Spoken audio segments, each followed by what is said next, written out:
If you look at a counterfeit bill with the naked eye, it looks just like any other legitimate bill.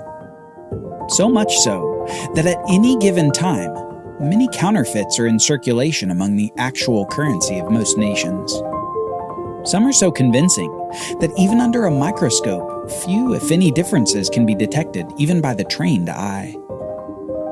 But counterfeit bills remain counterfeit, not because of imperfections in copying, but because of the issuer of the bill. In fact, if you were to steal a dollar printing machine from the Treasury of the United States, set it up in your home and begin printing bills, you would still not be printing legitimate bills. They would be counterfeit, not due to an illegitimate or imperfect printer. They would be counterfeit because they were printed by you. You are not authorized to print US dollars, so any bill you print would be by its very nature counterfeit. This is true of any religion, just as much as it is true of bills. There are religions out there that can appear to produce pious, moral, and upstanding citizens. They can appear, perhaps, to look somewhat like Christianity, producing care for the poor, serving the sick, and many other morally good things. Appearances, however, can be deceiving. Appearance alone doesn't make a legitimate dollar bill, and appearance doesn't make legitimate religion. Legitimate religion is that which is instituted and sanctioned by God Himself, and any other religious system or belief that's contrary to God's instruction is by nature false religion.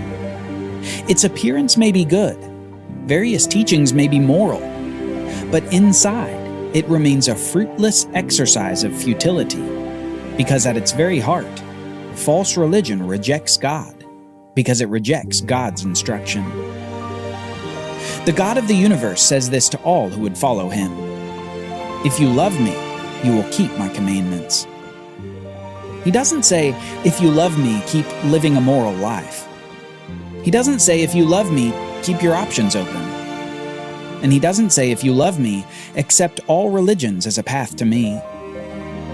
No, He says, "If you love me, you will keep my commandments." My commandments. The dust has settled, and the division is permanent. After the earthquake of the kingdom split after the death of Solomon, the two kingdoms have begun fortifying their dominion as new separate entities. 10 tribes are in the kingdom of Israel to the north, and 1 tribe is in the kingdom of Judah to the south. After the division, the kingdoms were at constant war. Jeroboam, king of Israel, led his forces against the weakened king of Judah, Rehoboam, and the fighting raged for generations after that. Brothers had become enemies, and the once great united kingdom became an ever-fading memory that turned into long-ago history. Never again would the nation see such unity or prosperity. Well, never until that great promised king would arise. A king from Judah who would rule from David's throne over not just Israel, but all the nations as well.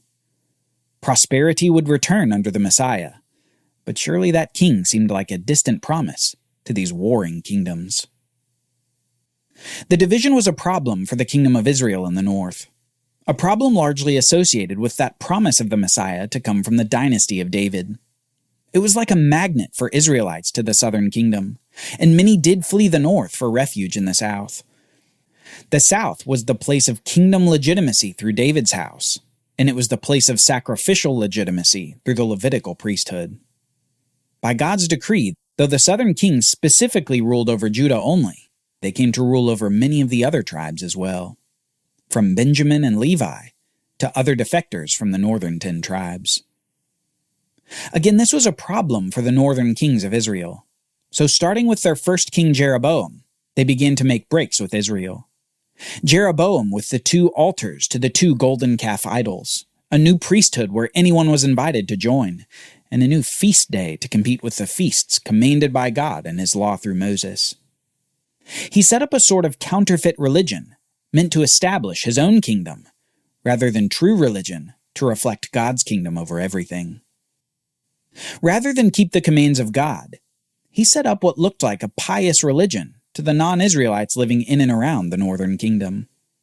He worshipped gods with sacrifices and priests, and apparently depended upon those gods for blessing. But all of this was false. False gods, false worship, and false religion.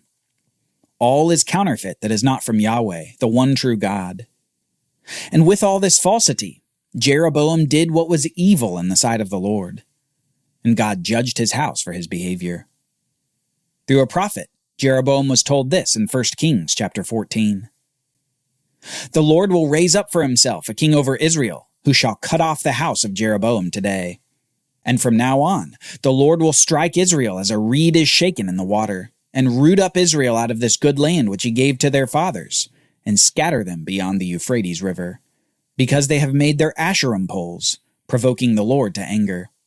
And he will give Israel up because of the sins of Jeroboam, which he sinned and made Israel to sin. Jeroboam was previously given opportunity by God for a lasting dynasty like David, but he squandered the chance and rebelled against God instead. For this his dynasty would end. Israel would be unstable like a reed in the water, and eventually Israel would be scattered away from the land of Canaan into a foreign land.